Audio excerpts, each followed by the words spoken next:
Well, the Attorney General, Pam Bondi, is under increasing pressure for botching what was intended to be an exhibition of the new administration's transparency.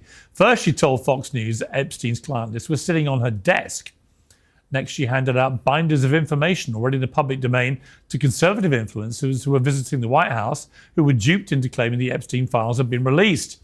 Now the client list that was apparently sitting on her desk now apparently doesn't exist at all. And what about the words of White House counsel and lawyer Alina Habba speaking on this show in February? Incredibly disturbing. We have flight logs, we have information, names that will come out. Is it going to be shocking?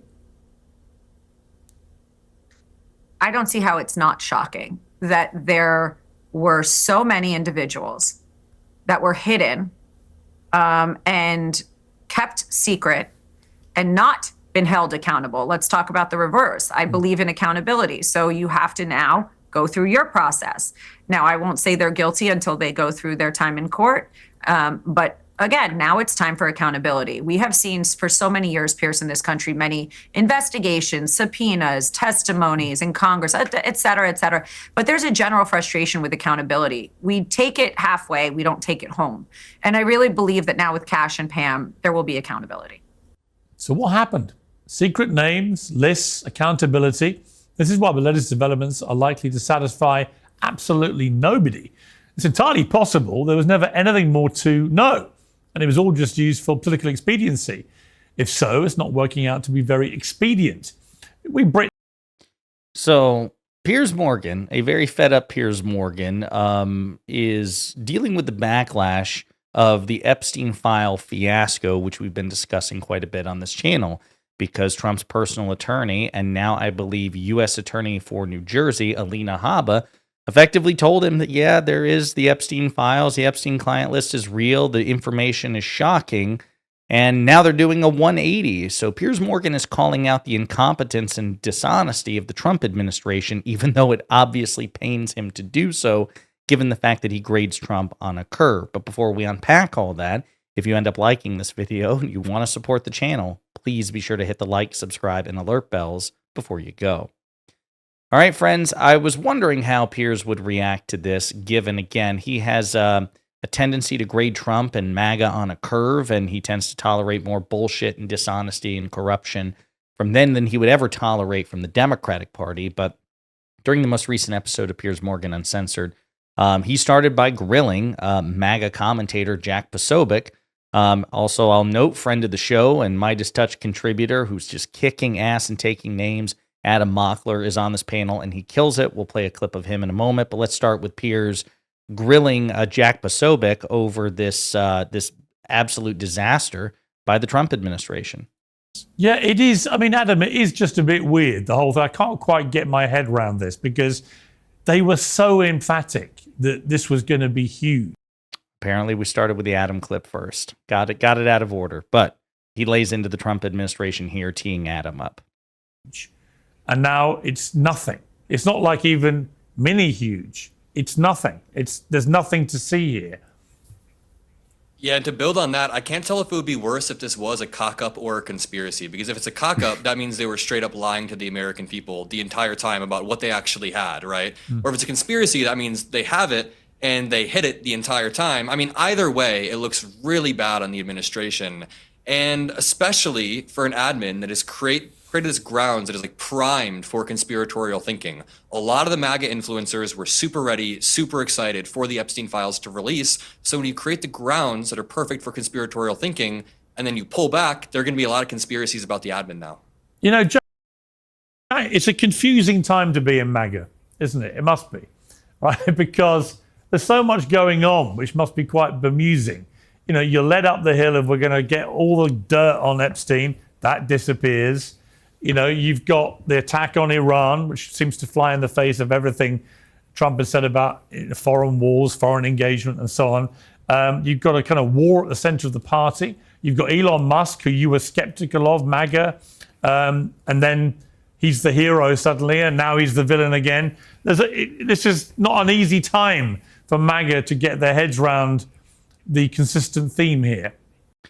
That's, again, putting it mildly. You know, when Piers calls out MAGA over this, I mean, he could be a bit more firm for their hypocrisy, for their dishonesty, for the fact that, they constantly pick and choose. Again, Elon Musk is someone that they tout as a brilliant messianic figure, but when he turns on Trump, they totally jettison that. There are so many contradictions within the MAGA movement. I thought Adam's response there was really, really good, talking about how the conspiracism of the MAGA movement will ultimately devour itself, and there's no real way for the Trump administration to satisfy this at this point, other than releasing more information about the Epstein files. They again have set themselves up to be hoisted by their own petard, and even Piers seems to recognize it, although again, it pains him to do so. This is where he first addresses Jack Posobiec. Let's have a phrase for situations like this. Is it a cock-up or a conspiracy? In this case, it might actually be both.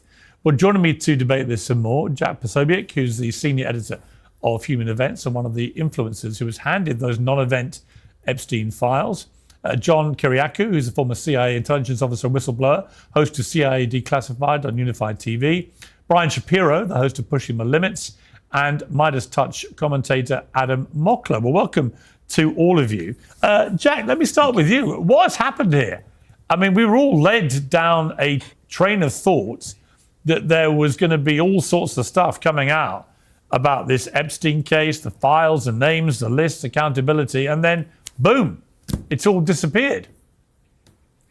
Yeah, Piers. This is, as we would say in the military, unsat, completely unsat from Attorney General Pam Bondi. And this line about there being files that are currently under seal in some criminal case, well, then great. Let's go and get those unsealed as soon as possible. Look, I was brought to the White House under the pretense of a series of policy briefings that were going to be held, not just from the AG, but we had the vice president came in, the president came in, Bobby Kennedy came in. So we had a rotating series of people from the administration, Marco Rubio, the Secretary of State, and then nobody told us prior to this that the Epstein files would be anywhere even on the agenda for that day. And it was really sprung as a surprise to all of us. We get handed these binders, and then before we even have a chance to look into them, we're hauled out actually in front of the cameras that were all there because Prime Minister Keir Starmer was visiting the White House that day. And it just so happened that they were all in front of the West Wing. And by the time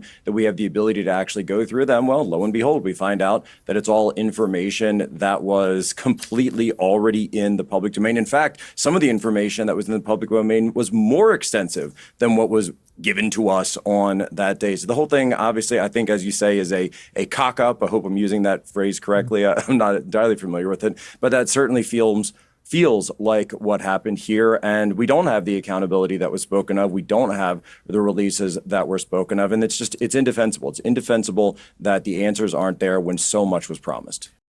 Now, again, that's good that Piers is extracting these sorts of concessions from Jack Posobiec and others. That's very good. We need to see more of that. I will also point out that, Posobiec was one of the biggest contributors to these sorts of conspiracy theories, that he was the one who led the charge in so many of these respects. And this is what Adam was talking about before. This is, the right eating itself, the right being hoisted by its own petard here. So we'll see if this shame actually goes through, if Posobiec has the testicular fortitude to blame Trump, who's ultimately at the heart of this. But I also want to point out a clip part of this by Brian Shapiro, who's on Adam's team, and he lays into Jack Posobiec for the hypocrisy and, presents the situation. What if the shoe were on the other foot? How would Posobiec have responded?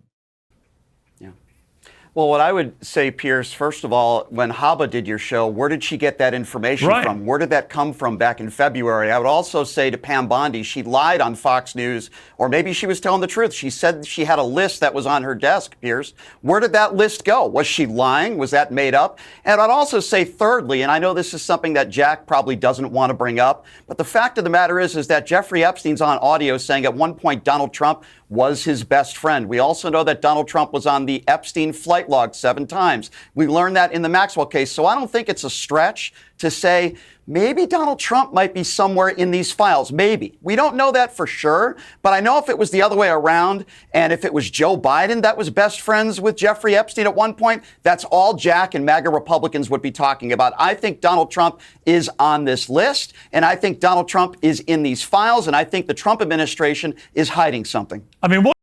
It's a great point. Again, if the shoe were on the other foot, Jack Posobiec would be running wild with this. And Brian brings up that point multiple times throughout the conversation, that there's a double standard here. The fact of the matter is Epstein and Trump were close friends for years. Trump is referenced at least 7 times on Epstein's flight log.